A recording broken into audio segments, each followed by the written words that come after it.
Authors Press.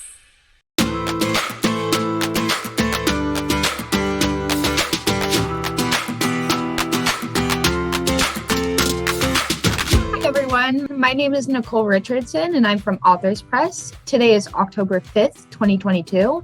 Welcome to another fantastic virtual interview where I'm gathered today with Francis Pitard, the author of the book From Normandy to the Hell of Ravensbruck, Life and Escape from a Concentration Camp, the true story of 44667. And I do have a copy of it here as well. Could you tell us a little bit about yourself, Francis? I am a statistician. My original background was nuclear physics. I worked for the French Atomic Energy for about 6 years. And after that, I started working for the mining industry and writing novels, and also the biography of my great aunt was just a hobby from my part. And, I was born in Normandy, not far away from the beach of D-Day. And this is where it all started. And could you tell us a little bit about your book as well? This book is very dear to me because the beginning is about some anecdotes I vividly recall following the invasion day of Normandy, D-Day. And then after that, after those maybe a couple of chapters where I mention anecdotes, I start the true story of my great aunt, Aline.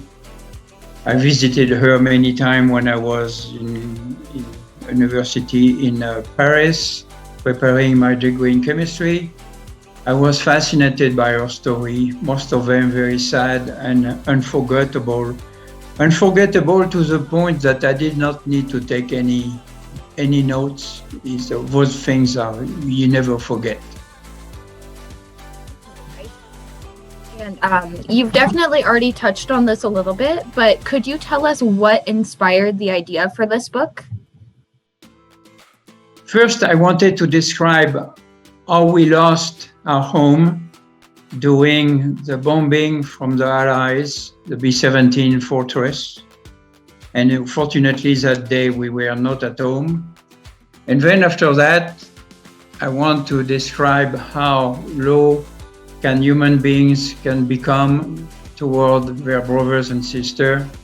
Anecdotes in a concentration camp should be known by the entire world, especially by young people today. What would you say is the significance of the title? Well, it's very simple. I was born a few kilometers from D-Day's invasion beach in Normandy.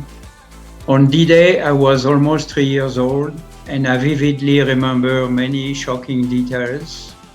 Then, being very close to my great aunt Aline, I wanted to tell her story as an officer of the French resistance who spent almost a year in a concentration camp for women in Ravensbruck. Do you have an ideal reader or a target audience? I want to teach young people that they should always search for peace. I want them to realize they are very lucky to live in a world that is good to them. I want them to realize they should not take everything for granted, like many people do. To build a world of peace takes immense amount of work, requires well-educated people, and necessitates a commitment to never fight for futilities. My other target audience is people of all age to give them a great story that they missed. For my next question, I want to know who are the main characters of this book? Can you tell us a little bit about them? Well, the main character is my great aunt, and then there were several other characters in a concentration camp who are well known from other piece of literature, other memories from those times. They were mainly women that were with her that also worked for the French resistance, And in this book, there is no need to develop a plot or characters. They are historical facts of real people. It's not a character per se, it's a person. Yes. Okay. Are there any parts of this book that you connect to on a deeper or more significant level? Absolutely. There are two anecdotes I deeply cherish for lessons they provide. For example, after she evaded the concentration camp, on her way to the American front, she found a wounded soldier, and she was just flesh and bone with very little energy left. But she found enough energy, nevertheless, to save his life. That was a great thing she did. And she got the Medal of Freedom for that. And then, later on, after the war, I remember vividly when I was about 7 years old, she had a conversation with a German soldier who was a prisoner of war in France. He was not back to his country yet. And they had a brief discussion, and she gave him 2 packs of cigarettes. And then he asked her that question, "Why are you nice to me?" And she replied instantly, "Young man, I know the difference between Nazis and the brave soldier of the Wehrmacht." How do you want this book to impact your readers? At times, the reader will be disgusted, very sad. Some of them cry. And then at other time, they will laugh in joy. So your book is meant to inhibit a lot of emotions in people. Yes. Okay. How do you feel like this book made you feel? What kind of emotions did it evoke? I can only imagine that it would make you feel the same way you want your readers to feel. Disgusted at times, sad at times, yes, happy at times. The emotion I feel is very simple. When you will read the epilogue, you will know, as human, I say in my epilogue, as human, we never learn our lessons and keep repeating the same mistakes over and over. And you can see that 9/11, Ukraine, Taiwan, Korea, and many more. We always repeat the same mistakes.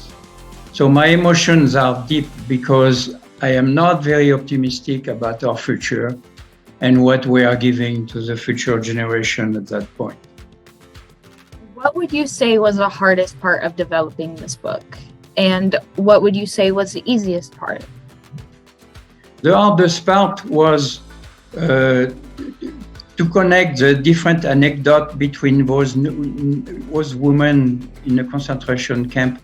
To make a story that is continuous, you have to find a few links between anecdotes, so you have some continuity in the book. That was the hardest part for me. And the easiest part was to remember the details of the story that Marguerite had told me when I was in my 20s. Is this book purely nonfiction, or are there any fictional aspects that you added?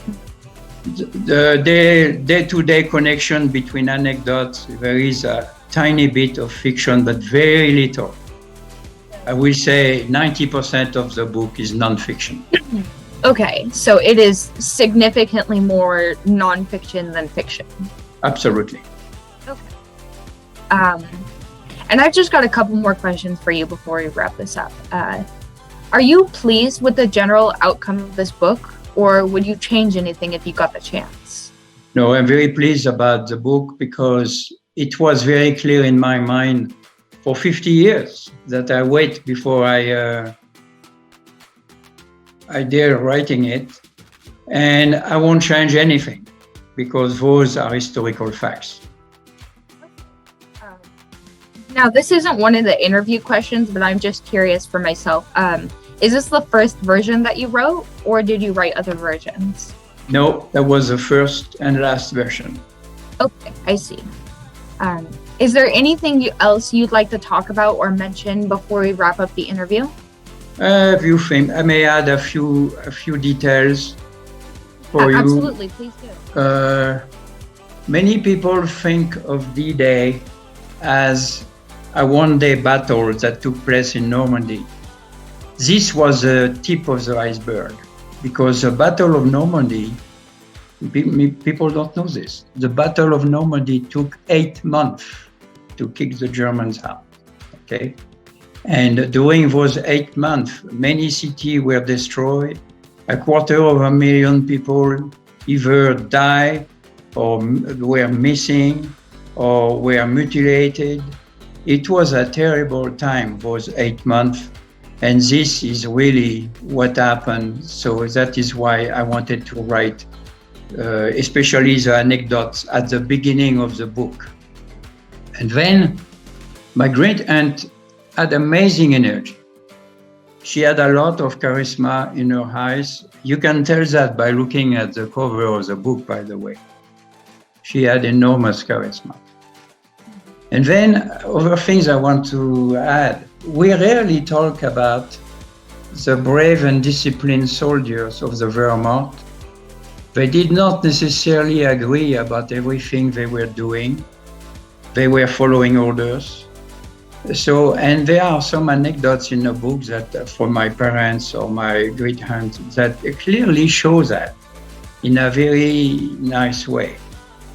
So, and the last thing I want to mention, Aline, my great aunt, never accepted talking to journalists about her experience in the concentration. She was very close about that. I was the only one to who she opened her heart. And for my final question, this one's not related to your book. I just want to know, have you ever worked with Authors Press before? No, I did not. That is my first experience with you. And so far, I am happy with you, ladies. And I am impressed. We like to ask that question because if there's any advice or anything that we could do better, we like to ask. So that is why I most certainly do in a few days. Okay, yeah, but, no worries. Let's put it another way. I have 3 other books in process. They are almost finished. They are books for children. And when I'm ready to publish them, I know I will contact you. Wow, okay, that means a lot. Thank you so much. I think that's all that is all the questions I have for you today. So thank you so much for meeting with me and discussing your book with me. Your great aunt's story I am probably going to buy the book. Thank you. You're welcome. Yeah, I've always been interested in stories like this, especially when I know that they are very nonfiction. Yes. So, if you have any questions or concerns, please feel free to reach out to Authors Press, and we're always happy to help. But other than that, that's all I've got for you today. Thank you very much. And yes, we will keep in touch.